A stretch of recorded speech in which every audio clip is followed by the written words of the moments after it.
Bonjour à tous et bienvenue sur Étoile Guidance.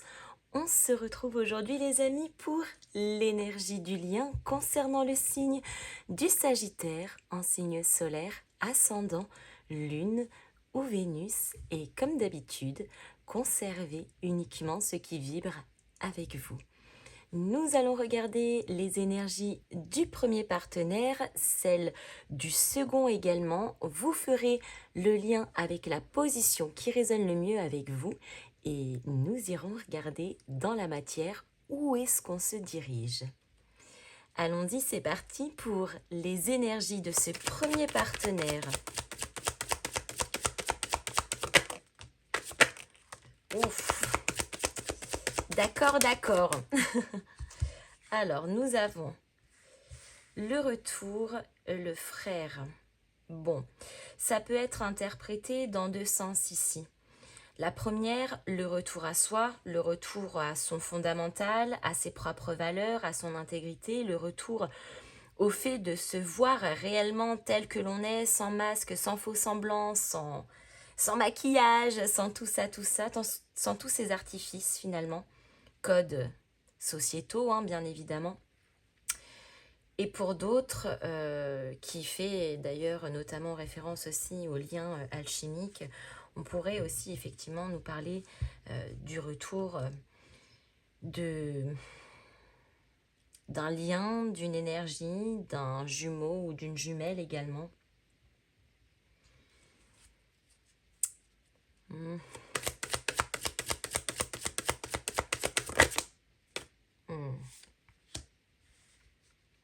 Ça bouge beaucoup chez le premier partenaire. Il se pourrait qu'il y ait effectivement à l'intérieur là des remous, des désirs de reprise de contact, de se rapprocher davantage.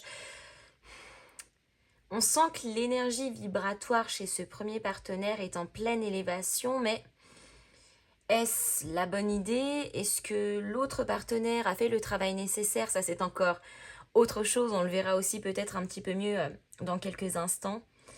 Mais je pense que pour ce premier partenaire, il y a avant tout un retour à son soi profond, avant même un quelconque retour dans la matière. Donc,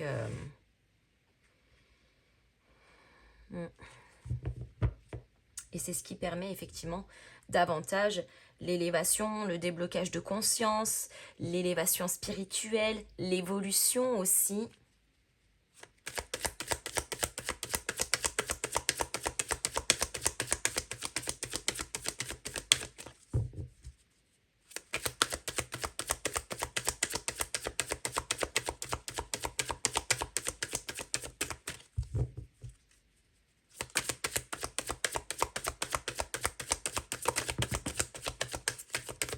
On a peut-être dans l'énergie de ce premier partenaire quelqu'un qui prend conscience aussi du lien.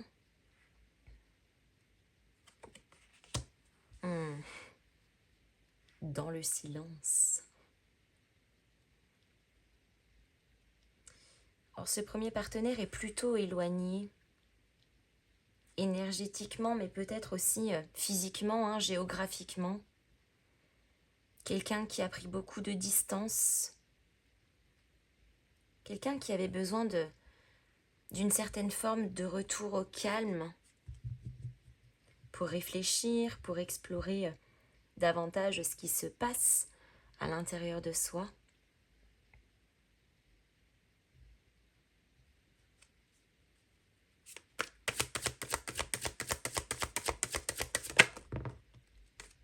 Ouais, la nécessité. Quelqu'un qui a besoin de prendre du recul.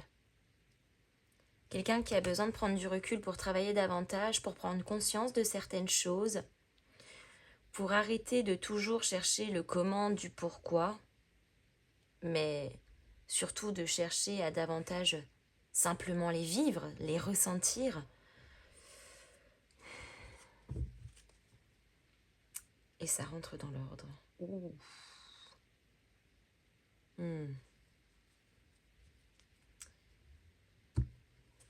Ok. Chez le second partenaire.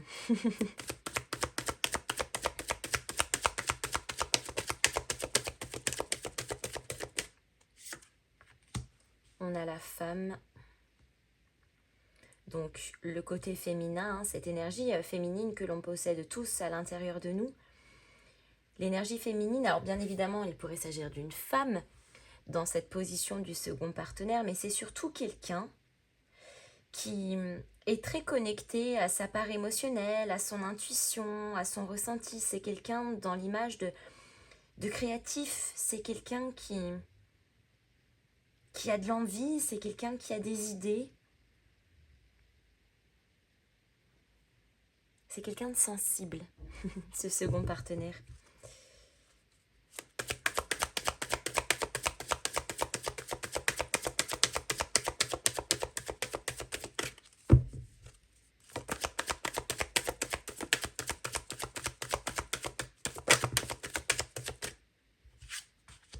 Ouais. On retrouve l'ordre, qui plus est juste en dessous du frère en plus. Donc, alors, on n'est pas tout à fait sur la même longueur d'onde entre ces deux énergies-là, c'est-à-dire que le premier partenaire, on sent qu'il y a du travail intérieur, aussi psychologique dans la compréhension surtout de ce que l'on ressent et de se dire, voilà, on se laisse vivre les choses, on les prend telles qu'elles viennent, on les accueille. Et le second partenaire, par contre, est beaucoup plus avancé dans le parcours. C'est un être qui est un petit peu plus avancé aussi sur l'évolution intérieure.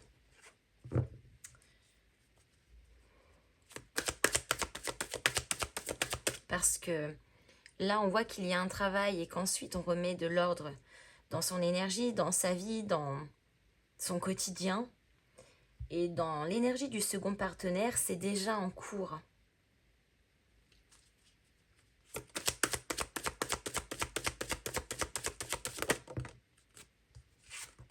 Ouais. Il est hors de question là pour ce second partenaire de se laisser démonter par une quelconque énergie sacrificielle ou de frustration.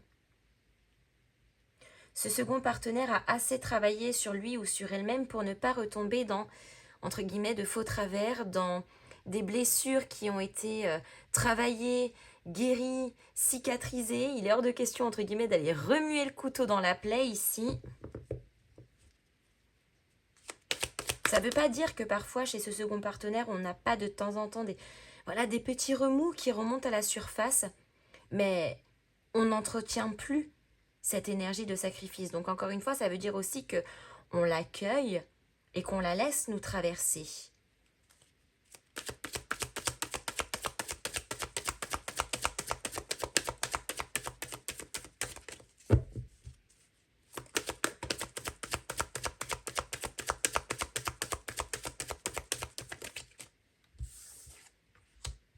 Le choix.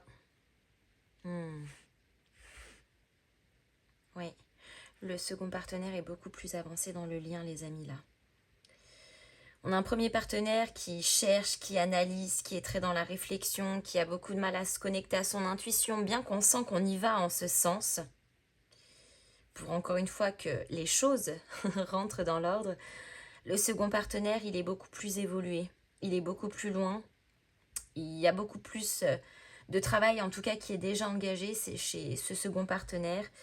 Et effectivement, on arrive un petit peu à un stade butoir où, après avoir travaillé, après avoir fait des efforts, après avoir compris aussi certaines choses, puisque la compréhension est déjà là, eh bien il arrive effectivement ce moment du choix. Est-ce que je choisis de ne plus me sacrifier au détriment de quelqu'un ou de quelque chose? Est-ce que je choisis de ne plus me sacrifier à mon propre détriment à moi? Est-ce que je choisis de couper avec de toute façon toutes ces énergies qui me semblent ou qui me mettent dans une énergie sacrificielle pour continuer mon chemin en paix?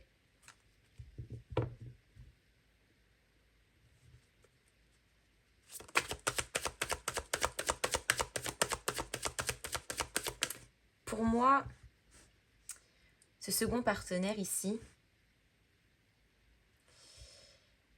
a choisi surtout de respecter le silence du premier partenaire. Amèrement, mais choisit le silence du premier partenaire. Ce second partenaire là a comme accepté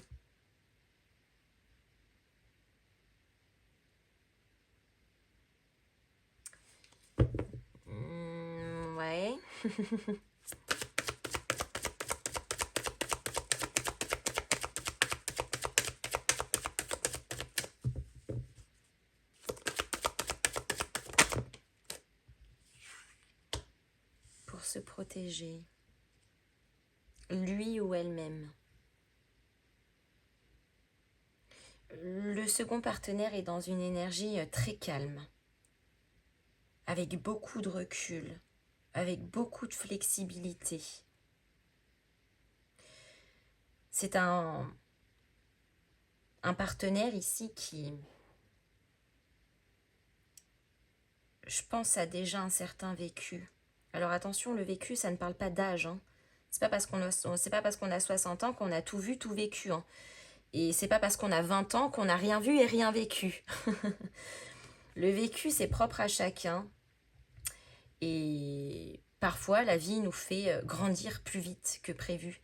Et ça, c'est un gros bullshit de croire que parce qu'on a 50 ans, on peut se permettre de donner des conseils à d'autres plus jeunes qui, parfois, en ont vécu bien plus que nous, qui sommes plus avancés dans l'âge. Le vécu, ce n'est pas rattaché à un âge. Le vécu, c'est rattaché à une expérience de vie. Et il y a des gamins à 20 ans qui ont vécu des choses qui leur donnent de la bouteille encore plus que quelqu'un qui a peut-être plus en termes d'âge. Et encore une fois, cette notion-là, c'est pas l'âge, hein. C'est vraiment l'expérience de vie. Et la façon dont on vit cette expérience de vie. Donc quand je dis que ce second partenaire, c'est quelqu'un qui a du vécu, c'est peut-être quelqu'un qui a eu certaines blessures, certains traumas, c'est peut-être quelqu'un qui a grandi trop tôt, c'est peut-être quelqu'un qui a fait face à certaines choses qui l'ont fait grandir plus vite, c'est quelqu'un qui forcément à un moment donné ou un autre a dû aussi travailler sur lui ou sur elle-même plus vite, plus tôt.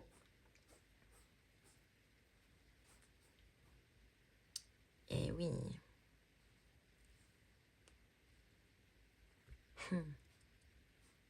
Je pense que le second partenaire, il sort du nadir, donc du tunnel de l'ombre, de la nuit noire de l'âme.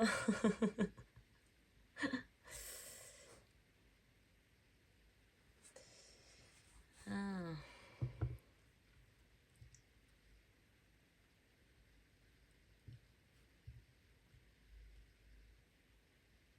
C'est très étrange ce que je ressens, les amis. Parce que j'ai à la fois le sentiment que ce premier partenaire est plus en retrait, que ce premier partenaire est, entre guillemets, moins élevé que le second. Et pourtant, on sent qu'il y a quand même quelque chose aussi chez ce premier partenaire. Alors, peut-être que ça se matérialise ou que ça se reflète complètement différemment de ce second partenaire. En même temps, le second partenaire est beaucoup plus dans l'émotion, dans le cœur, dans l'esprit, dans tout ça. Et on a un premier partenaire qui est plutôt analyse, pragmatique, qui cherche vraiment à comprendre. Et bizarrement, c'est un peu paradoxal. Oh punaise. Attendez, je viens d'avoir une illumination. Comment je peux expliquer ça? Pour toutes les personnes qui se sentent concernées par les liens alchimiques, alors je ne m'étalerai pas à 150 plombes sur le sujet, les amis, je pense que vous connaissez assez si vous suivez la chaîne depuis quelques années déjà, mais bref, si jamais les liens alchimiques et notamment les liens flammes jumelles vous intéressent, n'hésitez pas à aller vous documenter. N'écoutez pas tout ce qu'on dit, tout ce qu'on entend. Il est très important d'aller faire vos recherches par vous-même. Et pas que sur le plan spirituel, sur le plan aussi philosophique. Je pense notamment à Platon qui en parle. Voilà. Mais il est fort probable, au vu de ce qui se passe ici, que l'on soit totalement dans la période de ce que l'on appelle le switch. Dans ces typologies de liens alchimiques, enfin dans cette typologie de liens alchimiques, à un moment donné du parcours, il y a ce que l'on appelle un switch. Et les deux polarités s'inversent. Les polarités plus communément connues aujourd'hui sous le runner et le chaser, eh bien il faut savoir qu'à un moment donné, une fois que le chaser à clôturer sa nuit noire de l'âme, eh bien, les polarités s'inversent. Et c'est comme ça que le runner entre dans la part du chaser, qu'il traverse sa nuit noire de l'âme, et qu'au moment où le chaser sort de sa nuit noire de l'âme, il passe, lui, runner. Bref, encore une fois, je ne vais pas m'étaler sur le sujet. C'est un sujet qui est très complexe, et c'est un sujet que je ne souhaite pas trop aborder non plus. Mais effectivement, ça ressemble quand même bien à un switch.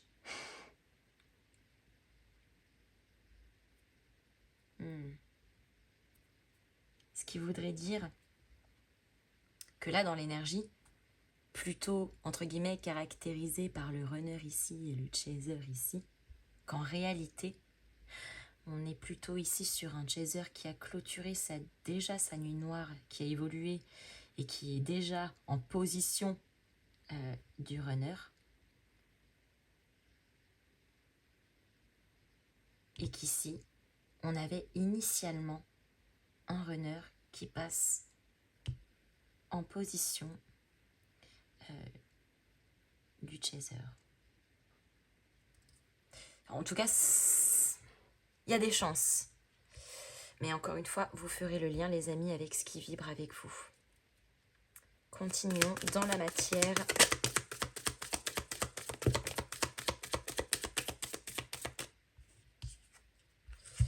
Le 7 de denier. Donc, il y a des efforts qui sont faits des deux parties.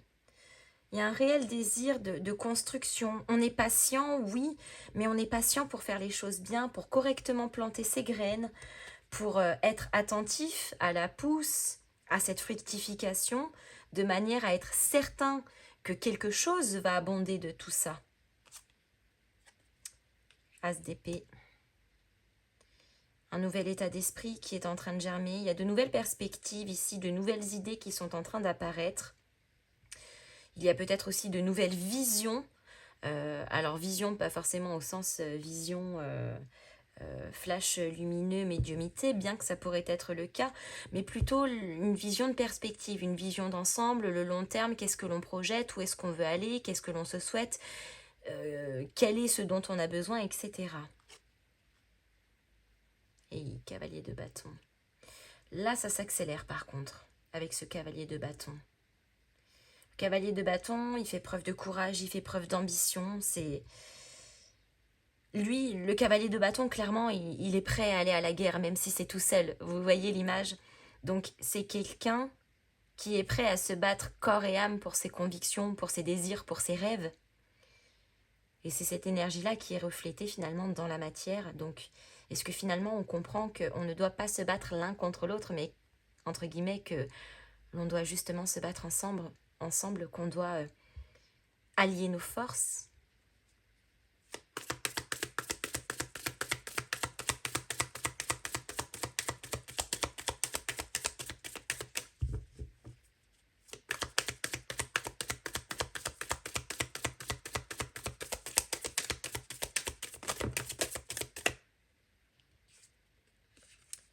La reine d'épée.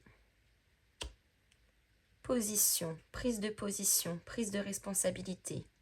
On est capable de trancher, de prendre des décisions claires, lucides, et d'arrêter potentiellement de faire des va-et-vient ou d'être dans une forme d'incertitude, c'est-à-dire un coup je te dis oui, un coup je te dis non, un coup je ne sais pas, c'est non. Là c'est oui et on y va, ou alors c'est non et on n'y va pas. Mais c'est fixe, on sait où se positionner.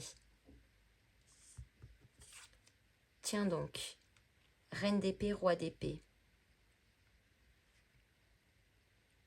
Le couple mature, sain d'esprit, capable de se projeter, capable de prendre des décisions justes et équilibrées. Oh, et on a le 5 de coupe. Peut-être bien l'énergie masculine pour le coup, parce que le 5 de coupe est tombé avec le roi d'épée. Là, on avait l'énergie féminine, mais encore une fois, je pense qu'on a plutôt une énergie masculine chez ce premier partenaire qui est effectivement représenté par ce roi d'épée. Et je pense que ce roi d'épée finit aussi par clôturer certains deuils, certaines choses. Alors ça pourrait être des pensées, des réflexions, des croyances, un état d'esprit.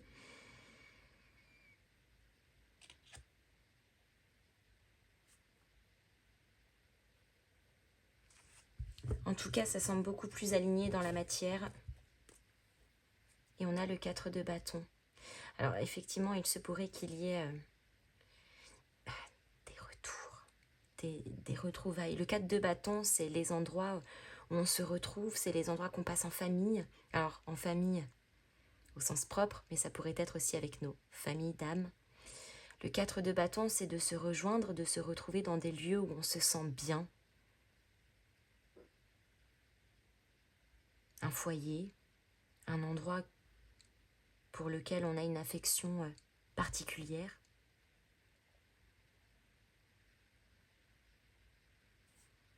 Ouh là là, Ophélie, elle a hâte que vous lui fassiez vos petits retours dans les commentaires. Je m'arrête ici. J'espère que cette guidance vous aura plu. N'hésitez pas à me mettre vos pouces en l'air. Les retours dans les commentaires, je viens déjà de le dire. À partager cette vidéo. Et en attendant, je vous fais à tous de gros bisous. Et je vous dis à très bientôt.